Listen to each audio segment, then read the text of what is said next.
Welcome to Dehamrita YouTube channel. Please subscribe, like and share. ಸಿರಿಧಾನ್ಯಗಳ ದೋಸೆಯನ್ನು ಯಾವ ರೀತಿ ಮಾಡೋದು ಅಂತ ಹೇಳಿ ನಮ್ಮ ಚಾನಲಲ್ಲಿ ತೋರಿಸ್ಕೊಡ್ತಾ ಇದ್ದೀನಿ.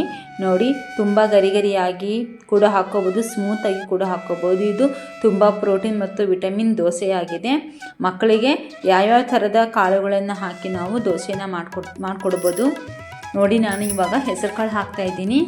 ಹೆಸರು ಕಾಳು ಒಂದು ಹಿಡಿಯಷ್ಟು ಅಥವಾ ಅರ್ಧ ಕಪ್ಪು ಹೆಸರು ಕಾಳು, ಒಂದು ಅರ್ಧ ಕಪ್ಪಿನಷ್ಟು ತೊಗರಿಬೇಳೆ, ಹಾಗೆ ಅರ್ಧ ಕಪ್ಪಿನಷ್ಟು ಕಡಲೆಬೇಳೆ.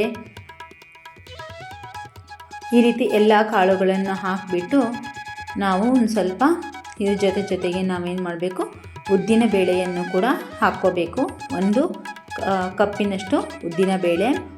ನೀವು ಯಾವ ಕಪ್ಪಿನ ತೊಗೊಳ್ತಿದ್ರೋ ಎಲ್ಲ ಒಂದೇ ಕಪ್ ಅಳತೆಯಲ್ಲೇ ತೊಗೊಂಡ್ಬಿಡಿ. ಆಮೇಲೆ ಒಂದು 6-8 ಟೇಬಲ್ ಟೀ ಸ್ಪೂನ್ನಷ್ಟು ಮೆಂತ್ಯ ಸಾಕು. ಹೆಚ್ಚಿಗೆ ಬೇಕಿದ್ರೆ ಹೆಚ್ಚಿಗೆ ಕೂಡ ಹಾಕ್ಕೋಬೋದು.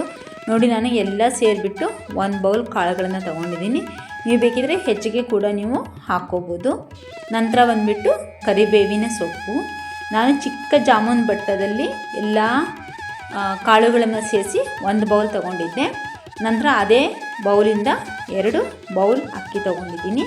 ನಾವು ಯಾವ ಬೌಲಿಂದ ಕಾಳುಗಳನ್ನು ಅಳತೆ ಮಾಡಿ ಹಾಕ್ಕೊಂಡಿರ್ತೇವೋ ಆ ಬೌಲಿಂದ 2 ಅಥವಾ 3 ಬಟ್ಲು ಅಕ್ಕಿನ ಹಾಕ್ಕೊಂಡ್ಬಿಟ್ರೆ ಸಾಕು. ಈ ರೀತಿ ಎಲ್ಲ ನೀಟಾಗಿ ನೋಡಿ ಅಕ್ಕಿಯಲ್ಲಿ ತುಂಬ ಪೌಡರ್ ಇರುತ್ತೆ, ರೇಷನ್ ಅಕ್ಕಿಲಿ. ಇದನ್ನು ಸ್ವಲ್ಪ ನಾವು 3-4 ನೀರಿನಿಂದ ಇದನ್ನು ನೀಟಾಗಿ ತಿಕ್ಕಿ ಅಥವಾ ಈ ರೀತಿ ಹಿಚ್ಕಿ ನೀಟಾಗಿ ವಾಶ್ ಮಾಡಿ ತೊಗೊಂಡ್ಬಿಡಿ. ನೀಟಾಗಿ ಉದ್ದಿ ತೊಳಿಬೇಕು ಫ್ರೆಂಡ್ಸ್. ಈ ರೀತಿ ಚೆನ್ನಾಗಿ ಕಿವುಚಿ 4-5 ಸಾರಿ ನೀರಲ್ಲಿ ನೀಟಾಗಿ ವಾಶ್ ಮಾಡ್ಕೊಂಡ್ಬಿಡಿ.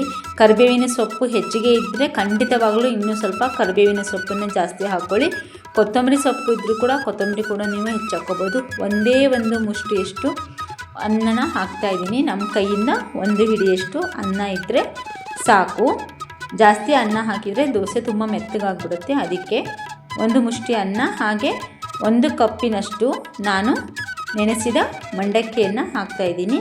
ಈ ನೆನೆಸಿದ ಮಂಡಕ್ಕಿ ನಮಗೆ ದೋಸೆಗೆ ಕ್ರಿಸಿಪಿಯಾಗಿ ಬರಲಿಕ್ಕೆ ತುಂಬ ಹೆಲ್ಪ್ ಮಾಡುತ್ತೆ, ತುಂಬ ಚೆನ್ನಾಗಿ ಬರುತ್ತೆ. ಮಂಡಕ್ಕಿನ ಒಮ್ಮೆ ಹಾಕಿ ನೋಡಿ. ಹಾಗೆ ಕೆಲವೊಬ್ಬರು ಹೆಚ್ಚಿದಂತಹ ಈರುಳ್ಳಿನ ಹಾಕ್ತಾರೆ. ಹೆಚ್ಚಿದಂತಹ ಈರುಳ್ಳಿ ಹಾಕಿದರೆ ತುಂಬ ಸಮಯ ಹಿಟ್ಟು ಇಡ್ಲಿಕ್ಕೆ ಬರೋದಿಲ್ಲ. ಆ ಕಾರಣಕ್ಕೆ ನಾನು ಹೆಚ್ಚಿದ ಈರುಳ್ಳಿ ಹಾಕೋಲ್ಲ. ಬೇಕಿದ್ರೆ ನಾವು ಬೆಳಗ್ಗೆ ಇದು ಓವರ್ನೈಟ್ ಹೆಂಗಿದ್ರು ಇದನ್ನು ನೆನೆಸಿಡ್ಬೇಕಲ್ವಾ, ಇದನ್ನು ನೆನೆಸಿಟ್ಬಿಟ್ಟು ಬೆಳಗ್ಗೆ ರುಬ್ಕೊಳ್ತೀನಲ್ಲ, ರುಬ್ಬುವಾಗ ನಾನು ಹಾಕ್ಕೊಳ್ತೀನಿ ಈರುಳ್ಳಿನ. ಬೇಕಿದ್ದರೆ, ಇಲ್ಲಾದರೆ ಇಲ್ಲ, ನೀವು ಬೇಕಿದ್ರೆ ಹಾಕ್ಕೋಬೋದು, ಬೇಡಾದರೆ ಸ್ಕಿಪ್ ಮಾಡ್ಕೋಬೋದು. ನೋಡಿ, ಈ ರೀತಿ ಎಲ್ಲ ಧಾನ್ಯಗಳು ಎಲ್ಲ ಕಾಳುಗಳನ್ನು ಸೇರಿಸ್ಬಿಟ್ಟು ಮಕ್ಕಳಿಗೆ ದೋಸೆ ಮಾಡಿಕೊಡೋದ್ರಿಂದ ಮಕ್ಕಳಿಗೆ ಆರೋಗ್ಯಕ್ಕೆ ತುಂಬ ಒಳ್ಳೆಯದು. ಇದು ಯಾವುದೇ ಕಾರಣಕ್ಕೂ ಗ್ಯಾಸ್ ಆಸಿಡಿಟಿ ಥರ ಏನೂ ಆಗೋದಿಲ್ಲ. ತುಂಬ ಚೆನ್ನಾಗಿ ತುಂಬ ಶಕ್ತಿ ಬರುತ್ತೆ ಮಕ್ಕಳಿಗೆ. ಬನ್ನಿ, ಆರೋಗ್ಯಕರ ದೋಸೆಗೆ ಆರೋಗ್ಯಕರ ಪಲ್ಯನ ಯಾವ ರೀತಿ ಮಾಡೋದು ಅಂತ ತೋರಿಸ್ಕೊಡ್ತಾ ಇದ್ದೀನಿ. ಒಂದು ಪ್ಯಾನ್ನ ಇಟ್ಬಿಟ್ಟು ಪ್ಯಾನಿಗೆ 4 ಟೇಬಲ್ ಟೀ ಸ್ಪೂನಷ್ಟು ಎಣ್ಣೆ ಅಥವಾ ತುಪ್ಪ ಹಾಕ್ಕೊಂಡು ಒಂದು ಅರ್ಧ ಟೇಬಲ್ ಟೀ ಸ್ಪೂನಷ್ಟು ಸಾಸಿವೆ ಹಾಕಿದ್ದೀನಿ. ಸಾಸಿವೆ ಚಟಪಟ ಅಂದಾಕ್ಷಣ ಅದಕ್ಕೆ ಒಂದು ಸ್ವಲ್ಪ ಹೆಚ್ಚಿಟ್ಟಂತಹ ಈರುಳ್ಳಿ ಸ್ವಲ್ಪ ಹಾಕ್ಕೊಂಬಿಡೋಣ. ಒಂದು ಸ್ವಲ್ಪ ಈರುಳ್ಳಿ ಒಗ್ಗರಣೆಗೆ ಹಾಕ್ಕೊಳ್ತಾ ಇದ್ದೀನಿ. ಈರುಳ್ಳಿ ಹಾಕಿದ ತಕ್ಷಣ ನಾವು ಹೆಚ್ಚಿದಂತಹ ಬೀನ್ಸ್ ಹಾಕಿದ್ದೀವಿ, ಹಸಿಮೆಣಸಿನ್ಕಾಯಿ ಹಾಗೆ ಕ್ಯಾಪ್ಸಿಕಮ್ ಹಾಕಿಬಿಟ್ಟು ಒಂದು ಸ್ವಲ್ಪ ಫ್ರೈ ಮಾಡ್ಕೊಳ್ತೀನಿ. ಇದಾದಮೇಲೆ ನೋಡಿ, ಬಟಾಣಿನ ಹಾಕ್ತಾಯಿದ್ದೀನಿ, ಹಸಿ ಬಟಾಣಿನ ಹಾಕ್ತಾಯಿದ್ದೀನಿ. ಇದೆಲ್ಲ ಒಂದು ಸ್ವಲ್ಪ ಎಣ್ಣೆಯಲ್ಲಿ ಫ್ರೈ ಮಾಡ್ಕೋಬೇಕು. ಆ ಕಾರಣಕ್ಕೆ ಎಲ್ಲ ಹಾಕ್ಕೊಳ್ತಾ ಇದ್ದೀನಿ.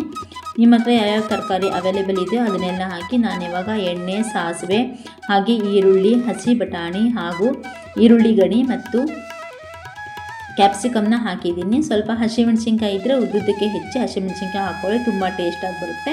ಇದಾದ ನಂತರ ನಾವು ಇದನ್ನು ಒಂದು ಸ್ವಲ್ಪ ಹೊತ್ತು ಬೇಯಿಸ್ಕೋಬೇಕು.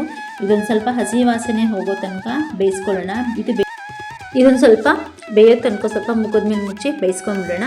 ಬನ್ನಿ, ಹಾಗಾದರೆ ಇವಾಗ ಈ ಪಲ್ಯಕ್ಕೆ ನಾವು ನೆಕ್ಸ್ಟು ಮಸಾಲೆನ ರೆಡಿ ಮಾಡ್ಕೊಳ್ಳೋ ಸಮಯ ಬಂದಿದೆ.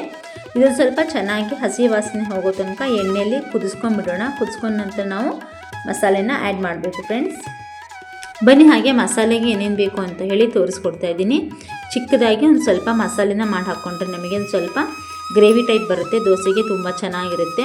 ಅದು ಡ್ರೈ ಪಲ್ಯ, ಒಣ ಪಲ್ಯ ಆದರೆ ಸರಿಯಾಗಲ್ಲ. ಆ ಕಾರಣಕ್ಕೆ ನೋಡಿ, 1 ಇಂಚಿನಷ್ಟು ಶುಂಠಿ, 2 ಲವಂಗ, 2 ಏಲಕ್ಕಿ, ಹಾಗೆ ಒಂದು ಗಡ್ಡೆ ಬೆಳ್ಳುಳ್ಳಿ, ಹಾಗೆ ಚಕ್ಕೆ ಮತ್ತು ಕಾಳು ಮೆಣಸಿನ ಕಾಳನ್ನು ನಾನು ಇಟ್ಕೊಂಡಿದ್ದೀನಿ ಇದನ್ನು ರುಬ್ಬಿ ಹಾಕಲಿಕ್ಕೆ. ನೆಕ್ಸ್ಟ್ ಬಂದುಬಿಟ್ಟು ಒಂದು ಮೀಡಿಯಮ್ಸ್ ಗಾತ್ರದ ಒಂದು ಈರುಳ್ಳಿ, ನೀವು ಬೇಕಿದ್ರೆ 2 ತೊಗೊಳ್ಳಿ. ನಾನು 1 ಟೊಮೊಟೊ, 1 ಈರುಳ್ಳಿ, ಒಂದು ಅರ್ಧ ಬಟ್ಲಷ್ಟು ಕೊಬ್ಬರಿ ಹಾಗೂ ಕೊತ್ತಂಬರಿ ತೊಗೊಂಡಿದ್ದೀನಿ. ಇದನ್ನೆಲ್ಲ ನಾವು ಮಿಕ್ಸಿ ಜಾರಿಗೆ ಇವಾಗ ಹಾಕಿ ರುಬ್ಕೊಂಡು ಬಂದುಬಿಡೋಣ. ಆಮೇಲೆ ನೋಡಿ ರುಬ್ಬಿದಾದಮೇಲೆ ಇದಕ್ಕೆ ನಾನು ಕುದಿಲಿಕ್ಕೆ ಇಟ್ಟಿದ್ನಲ್ವಾ ಎಲ್ಲ ತರಕಾರಿನೂ, ಅದಕ್ಕೆ ಒಂದು ಸ್ವಲ್ಪ ಅಚ್ಚು ಖಾರದ ಪುಡಿ, ಅರಿಶಿಣದ ಪುಡಿ, ಹಾಗೆ ಗರಂ ಮಸಾಲ, ರುಚಿಗೆ ತಕ್ಕಷ್ಟು ಉಪ್ಪು, ಇದೆಲ್ಲದನ್ನು ಹಾಕಿಬಿಟ್ಟು ಸ್ವಲ್ಪ ಮಿಕ್ಸ್ ಮಾಡ್ಕೊಂಬಿಡೋಣ. ನಿಮ್ಮಲ್ಲಿ ಯಾವುದಿದೆ ಗರಂ ಮಸಾಲ ಅಥವಾ ಸಾಂಬಾರು ಪುಡಿ ಏನಿದೆಯೋ ಅದನ್ನು ನೀವು ಬೇಕಿದ್ರೆ ಹಾಕ್ಕೊಳ್ಳಿ. ಧನಿಯಾ ಪೌಡ್ರು ಇದನ್ನೆಲ್ಲ ಹಾಕಿಬಿಟ್ಟು ಒಂದು ಸ್ವಲ್ಪ ಇದನ್ನು ಇನ್ನೊಂದು ಸ್ವಲ್ಪ ಕೈ ಆಡಿಸ್ಕೊಂಬಿಡೋಣ. ನೀಟಾಗಿ ಬಂದುಬಿಟ್ಟಿದೆ ನಮಗೆ. ಇವಾಗ ಇದು ಪಲ್ಯಕ್ಕೆ ರೆಡಿಯಾಗಿದೆ. ಇದೊಂದು ಸ್ವಲ್ಪ ಮಸಾಲೆ ಎಲ್ಲ ಮಿಕ್ಸ್ ಆದಮೇಲೆ ಒಂದು ಸ್ವಲ್ಪ ರುಚಿಗೆ ತಕ್ಕಷ್ಟು ಉಪ್ಪನ್ನು ಹಾಕ್ಕೊಂಬಿಡೋಣ. ಫಸ್ಟಿಗೆ ಉಪ್ಪು ಹಾಕಿದರೆ ಅದು ಬೇಯೋದಿಲ್ಲ, ಆ ಕಾರಣಕ್ಕೆ ಸ್ವಲ್ಪ ನಂತರ ಹಾಕ್ತಾಯಿದ್ದೀನಿ ಉಪ್ಪನ್ನು. ಇದನ್ನು ಒಂದು ಸ್ವಲ್ಪ ನೋಡಿ ನೀಟಾಗಿ ಈ ರೀತಿ ಮಿಕ್ಸ್ ಮಾಡ್ಕೊಂಬಿಡೋಣ. ನೋಡಿ ಹಸಿ ಬಟಾಣಿನೂ ಕೂಡ ಮಕ್ಕಳಿಗೆ ಆರೋಗ್ಯಕ್ಕೆ ತುಂಬ ಒಳ್ಳೆಯದು. ಬೀನ್ಸು, ಕ್ಯಾಪ್ಸಿಕಮ್ಮು ಇವುಗಳೆಲ್ಲ ಆರೋಗ್ಯದ ಲಾಭಗಳನ್ನು ನಾನು ಕೆಲವೊಂದು ವಿಡಿಯೋದಲ್ಲಿ ಹಾಕಿದ್ದೀನಿ. ನಮ್ಮ ಚಾನಲ್ನಲ್ಲಿ ನೀವು ಬೇಕಿದ್ರೆ ಚೆಕ್ ಮಾಡ್ಕೋಬೋದು. ನಂತರ ನೋಡಿ ನಾವು ರುಬ್ಬಿದಂತಹ ಮಸಾಲೆ ಇದು ಒಂದು ಸ್ವಲ್ಪ ಬೇಯ್ಕೊಳ್ಳಿ. ಬೇಯ್ದಾದ ತಕ್ಷಣ ನಾವು ಇದಕ್ಕೆ ನೋಡಿ ನಾನು ಕಸ್ತೂರಿ ಮೇಥಿನ ಹಾಕ್ತಾಯಿದ್ದೀನಿ. ಒಂದು ಸ್ವಲ್ಪ ನಿಮ್ಮಲ್ಲಿ ಕಸ್ತೂರಿ ಮೇಥಿ ಇದ್ದರೆ ಹಾಕ್ಕೊಳ್ಳಿ, ಇಲ್ಲ ಆದರೆ ನೀವು ಬೇಕಿದ್ರೆ ಸ್ಕಿಪ್ ಮಾಡ್ಕೋಬೋದು. ಕಸ್ತೂರಿ ಮೇಥಿ ಹಾಕಿದರೆ ಒಂದು ಸ್ವಲ್ಪ ಘಮ ಬರುತ್ತೆ ಅಂತ ಅಷ್ಟೇ. ನಂತರ ನೋಡಿ ಈ ರೀತಿ ಮಿಕ್ಸ್ ಮಾಡ್ಕೊಳ್ಳಿ. ಇದು ನೀಟಾಗಿ ಒಂದು ಸ್ವಲ್ಪ ಸ್ಪೈಸಿ ಮಸಾಲೆ ಎಲ್ಲ, ಉಪ್ಪು, ಖಾರ, ಹಾಗೆ ಸಾಂಬಾರು ಪುಡಿ ಎಲ್ಲದಕ್ಕೊಂದು ಸ್ವಲ್ಪ ಆ ತರಕಾರಿಗೆ ಒಂದು ಸ್ವಲ್ಪ ಹತ್ತಲಿ ಅಂತ ಹೇಳಿ ಇದೊಂದು ಸ್ವಲ್ಪ ಒಂದು ಕುದಿಯಷ್ಟು ಬೇಯಿಸ್ಕೊಂಡ್ಬಿಡೋಣ. ಇದಾದ ನಂತರ ಇದಕ್ಕೆ ನಾವು ರುಬ್ಬಿದಂತಹ ಮಸಾಲೆನ ಇವಾಗ ಆ್ಯಡ್ ಮಾಡ್ತಾಯಿದ್ದೀನಿ. ರುಬ್ಬಿದಂತಹ ಮಸಾಲೆನ ಹಾಕಿಬಿಟ್ಟು ಇದನ್ನು ಒಂದು ಸ್ವಲ್ಪ ಕುದಿಸ್ಕೊಂಡ್ರೆ ನಮಗೆ ಗ್ರೇವಿ ರೆಡಿ ಆಗಿಬಿಡುತ್ತೆ. ಇದಕ್ಕೆ ಅನ್ನಕ್ಕೂ ಚಪಾತಿಗೆ, ರೊಟ್ಟಿಗೆ, ಹಾಗೆ ದೋಸೆಗೆ ನಾವು ಯಾವುದಕ್ಕೆ ಬೇಕಾದರೂ ಇದನ್ನು ಸರ್ವ್ ಮಾಡ್ಕೋಬೋದು. ತುಂಬ ಚೆನ್ನಾಗಿದೆ ಫ್ರೆಂಡ್ಸ್, ತುಂಬ ಟೇಸ್ಟ್ ಆಗಿತ್ತು ಈ ರೆಸಿಪಿ. ಈ ಆರೋಗ್ಯಕರವಾದ ದೋಸೆಗಳ ಜೊತೆಗೆ ಈ ರೀತಿ ಪಲ್ಯ ಇದ್ಬಿಟ್ರೆ ತುಂಬ ಚೆನ್ನಾಗಿರುತ್ತೆ. ಮಾಮೂಲಾಗಿ ಎಲ್ಲರೂ ಆಲೂಗಡ್ಡೆ ಪಲ್ಯ ಹಾಗೆ ಚಟ್ನಿಯನ್ನು ಮಾಡ್ತಾನೆ ಇರ್ತೀವಿ. ಆಲೂಗಡ್ಡೆ ಆದಷ್ಟು ಆರೋಗ್ಯಕ್ಕೆ ಒಳ್ಳೆಯದಲ್ಲ, ಆ ಕಾರಣಕ್ಕೆ ನಾವು ಮನೇಲಿ ಜಾಸ್ತಿ ತಿನ್ನಲ್ಲ. ಯಾವಾಗಲಾದರೂ ಒಮ್ಮೆ ತಿಂಗಳಲ್ಲಿ 1 ಸರಿ 2 ಸರಿ ಮಾತ್ರ ಆಲೂಗಡ್ಡೆ ತಿಂತೀವಿ. ಆಲೂಗಡ್ಡೆ ತಿನ್ನೋದ್ರಿಂದ ಮಂಡಿ ನೋವು ಬರುತ್ತೆ ಫ್ರೆಂಡ್ಸ್ ನನಗೆ, ಅದಕ್ಕೋಸ್ಕರ ನಾವು ತಿನ್ನೋದಿಲ್ಲ ಆಲೂಗಡ್ಡೆನ. ನೋಡಿ ಈ ರೀತಿ ಒಂದು ಸ್ವಲ್ಪ ಜಾರನ್ನ ತೊಳೆದ್ಬಿಟ್ಟು ನೀರು ಹಾಕಿದರೆ ಸಾಕು. ಮತ್ತು ಇದಕ್ಕೆ ಜಾಸ್ತಿ ನೀರು ಹಾಕೋ ಅಗತ್ಯ ಇಲ್ಲ. ನಮಗೆ ಗ್ರೇವಿ ಟೈಪ್ ನಮಗೆ ಪಲ್ಯ ರೆಡಿ ಆಯಿತು. ಬನ್ನಿ ಮತ್ತು ಇನ್ನೇನಕ್ಕೆ ತಡ ಮಾಡೋದು, ದೋಸೆನ ಹಾಕ್ಬಿಡೋಣ. ಹಂಚಿನ ಬಿಸಿ ಇಟ್ಬಿಟ್ಟು ನೋಡಿ ನಾನು ಒಂದು ಫೋರ್ಕಿಗೆ ಈರುಳ್ಳಿನ ಚುಚ್ಕೊಂಡ್ಬಿಟ್ಟು ನಾನು ರೆಡಿ ಮಾಡ್ಕೊಳ್ತೀನಿ. ಪ್ರತಿ ಸರಿ ನಾನು ವೀಡಿಯೋದಲ್ಲಿ ನೀವು ಅಬ್ಸರ್ವ್ ಮಾಡಿರ್ಬೋದು. ಆ ರೀತಿ ನಾವು ಈರುಳ್ಳಿನ ಫೋರ್ಕಿಗೆ ಹಾಕಿ ಎಣ್ಣೆ ಹಚ್ಚೋದ್ರಿಂದ ಹಂಚಿಗೆ ನಮಗೆ ದೋಸೆ ತಳಕ್ಕೆ ಹಿಡಿಯೋದಿಲ್ಲ ಫ್ರೆಂಡ್ಸ್. ನೋಡಿ ದೋಸೆ ಪ್ಯಾಟರ್ನ್ ಎಷ್ಟು ಚೆನ್ನಾಗಿ ಬರ್ತಾಯಿದೆ ಅಂತ ಹೇಳಿ.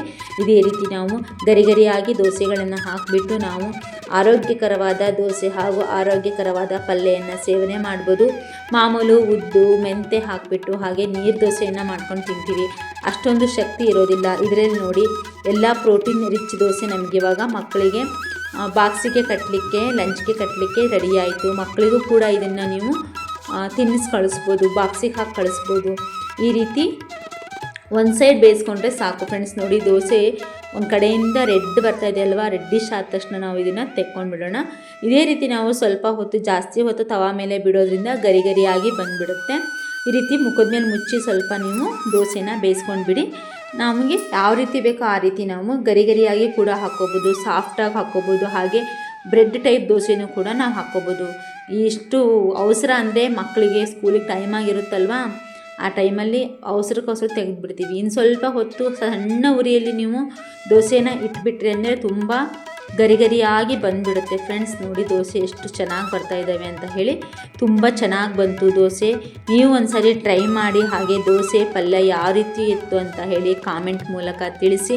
ನಾನು ಹೆಚ್ಚೆಚ್ಚು ಹಾಕೋದು ದೋಸೆ ರೆಸಿಪಿಗಳನ್ನೇ. ನಮ್ಮ ಮಕ್ಕಳು ತುಂಬ ದೋಸೆನ ಇಷ್ಟಪಟ್ಟು ತಿನ್ನೋದ್ರಿಂದ ನಾನು ದೋಸೆ ರೆಸಿಪಿಗಳನ್ನು ಜಾಸ್ತಿ ಶೇರ್ ಮಾಡ್ಕೊಳ್ತಾ ಇರ್ತೀನಿ. ನೋಡಿ ದೋಸೆನ ಮಾಡಿ ಮಕ್ಕಳಿಗೆ ಕಟ್ಟೋದ್ರಿಂದ ಏನಪ್ಪ ಅಂದರೆ ಕೆಲವೊಂದು ಮಕ್ಕಳಿಗೆ ಹಲ್ಲು ನೋವಿರುತ್ತೆ, ಕೆಲವೊಂದು ಮಕ್ಕಳಿಗೆ ಮಧ್ಯಾಹ್ನಕ್ಕೆ ತಿನ್ನಲಿಕ್ಕೆ ತುಂಬ ಹಾರ್ಡಾಗಿರೋದು ತಿನ್ನಲಿಕ್ಕೆ ಅವ್ರು ಇಷ್ಟಪಡೋದಿಲ್ಲ. ಆ ಕಾರಣಕ್ಕೆ ಮಕ್ಕಳಿಗೆ ಮಧ್ಯಾಹ್ನಕ್ಕೆ ಅನ್ನ ಸಾಂಬಾರು ಅಥವಾ ಮೊಸರನ್ನ ಅಥವಾ ಈ ರೀತಿ ಸ್ಮೂತಾಗಿರೋ ದೋಸೆ, ನೀರು ದೋಸೆ ಮಾಡಿ ಕಟ್ಟೋದ್ರಿಂದ ಮಕ್ಕಳು ತುಂಬ ಖುಷಿಯಾಗಿ ಊಟ ಮಾಡ್ಕೊಂಡು ಬರ್ತಾರೆ. ಹಾಗೆ ನೋಡಿ, ನಮ್ಮ ಚಾನಲ್ನಲ್ಲಿ ಈ ರೆಸಿಪಿಗಳು ನಿಮಗೆ ಇಷ್ಟವಾದಲ್ಲಿ ಲೈಕ್ ಮಾಡಿ, ಶೇರ್ ಮಾಡಿ, ಫ್ಯಾಮಿಲಿ ಆ್ಯಂಡ್ ಫ್ರೆಂಡ್ಸ್ಗೆ ಶೇರ್ ಮಾಡೋದ್ರಿಂದ, ಹೆಚ್ಚು ಶೇರ್ ಮಾಡೋದ್ರಿಂದ ನಮ್ಮ ಚಾನಲ್ ಚೆನ್ನಾಗಿ ಗ್ರೋ ಆಗುತ್ತೆ ಫ್ರೆಂಡ್ಸ್. ನಮಗೆ ತುಂಬ ಹೆಲ್ಪ್ ಆಗುತ್ತೆ. ದಯವಿಟ್ಟು ನಿಮಗೆ ಒಂದು ಲೈಕ್ ಮಾಡೋದ್ರಿಂದ ಏನೂ ಲಾಸ್ ಆಗೋದಿಲ್ಲ. ದಯವಿಟ್ಟು ಲೈಕ್ ಮಾಡಿ, ಚಾನಲ್ನ ಸಬ್ಸ್ಕ್ರೈಬ್ ಮಾಡಿ, ಹಾಗೆ ನಮ್ಮ ಚಾನಲ್ಗೆ ಸಪೋರ್ಟ್ ಮಾಡಿ. ಇದೇ ರೀತಿ ಹೊಸ ರೆಸಿಪಿಗಳಿಗೋಸ್ಕರ ಬೆಲ್ ಐಕಾನನ್ನು ಪ್ರೆಸ್ ಮಾಡಿ. ಫಸ್ಟು ಹಾಕಿದ ವಿಡಿಯೋ ನೋಟಿಫಿಕೇಷನ್ ನಿಮಗೆ ತಲುಪುತ್ತೆ. ದಯವಿಟ್ಟು ನಮ್ಮ ಚಾನಲ್ನ ಸಬ್ಸ್ಕ್ರೈಬ್ ಮಾಡಿ, ವಿಡಿಯೋ ನೋಡಿ, ವಿಡಿಯೋನ ಕೊನೆಯ ತನಕ ನೋಡಿ. ಆರೋಗ್ಯದ ಲಾಭಗಳ ಜೊತೆಗೆ ನಮ್ಮ ವಿಡಿಯೋ ರೆಸಿಪಿಗಳು ಇರುತ್ತೆ, ತುಂಬ ಚೆನ್ನಾಗಿರುತ್ತೆ. ಹಾಗೆ ನಾನು ನೋಡಿ ಬೇರೆಯವ್ರ ಥರ ಎಣ್ಣೆಯಲ್ಲಿ ಕರಿಯೋ ಪದಾರ್ಥ, ಜಾಸ್ತಿ ಎಣ್ಣೆ ಹಾಕಿರೋ ಪದಾರ್ಥ, ಮೈದಾ ಐಟಮ್ಸು ಯಾವುದನ್ನು ನಮ್ಮ ಚಾನಲ್ನಲ್ಲಿ ಹಾಕೋಲ್ಲ. ಮಕ್ಕಳಿಗೋಸ್ಕರ, ವಯಸ್ಸಾದವರಿಗೆ, ಹಾಗೆ ನಮ್ಮಂಥ ವುಮೆನ್ಸ್ಗೆ ಯಾವ ರೀತಿ ಬೌನ್ಸ್ಗೆ ಸ್ಟ್ರಾಂಗಾಗಿರಬೇಕು, ಹಾಗೆ ಯಾವೆಲ್ಲ ಕಾಯಿಲೆಗಳು ನಮ್ಮಿಂದ ದೂರ ಇರುತ್ತೆ, ಯಾವ್ಯಾವ ತರಕಾರಿ ತಿನ್ನೋದ್ರಿಂದ, ಯಾವ ತರಕಾರಿ ಯಾವುದ್ರ ಜೊತೆ ತಿನ್ನಬಾರ್ದು, ಮತ್ತು ಯಾವುದನ್ನೇ ಯಾವ ಜೊತೆ ಮಿಕ್ಸ್ ಮಾಡಬಾರ್ದು, ಯಾವುದನ್ನು ಯಾವ ರೀತಿ ಬೇಯಿಸ್ಕೊಂಡು ತಿನ್ನಬೇಕು, ಯಾವುದೇ ತರಕಾರಿಗಳನ್ನು ಕರೆದು ತಿನ್ನೋದ್ರಿಂದ ನಮಗೆ ಆರೋಗ್ಯದ ಲಾಭಗಳು ಹೆಚ್ಚಾಗಿ ಸಿಗೋದಿಲ್ಲ. ಈ ರೀತಿ ನೀರಲ್ಲಿ ಹಾಕಿಬಿಟ್ಟು ಬೇಯಿಸ್ಬಿಟ್ಟು ನಾವು ರೆಸಿಪಿಗಳನ್ನ ಮಾಡ್ಕೊಳ್ಳೋದ್ರಿಂದ ನಮಗೆ ಆರೋಗ್ಯದ ಲಾಭಗಳು ತುಂಬ ಇರುತ್ತೆ. ನೋಡಿ ಎಷ್ಟು ಸುಂದರವಾಗಿದೆ, ಎಷ್ಟು ಟೇಸ್ಟಿಯಾಗಿದೆ ದೋಸೆ. ಅಂದರೆ ತುಂಬ ಚೆನ್ನಾಗಿ ಬಂದಿತ್ತು. ನನ್ನ ಮಕ್ಕಳು ತುಂಬ ಇಷ್ಟಪಟ್ಟು ಬಾಕ್ಸೆಲ್ಲ ಖಾಲಿ ಮಾಡ್ಕೊಂಡು ಬಂದಿದ್ದರು. ಈ ರೀತಿ ದೋಸೆನ ಮಕ್ಕಳಿಗೆ ಮಾಡಿಕಟ್ಟಿ ಆರೋಗ್ಯಕ್ಕೆ ತುಂಬ ಒಳ್ಳೆಯದು ಫ್ರೆಂಡ್ಸ್. ಚಾನಲ್ನ ಸಬ್ಸ್ಕ್ರೈಬ್ ಮಾಡಿ, ಲೈಕ್ ಮಾಡಿ, ಹಾಗೆ ಶೇರ್ ಮಾಡಿ. Thank you for watching.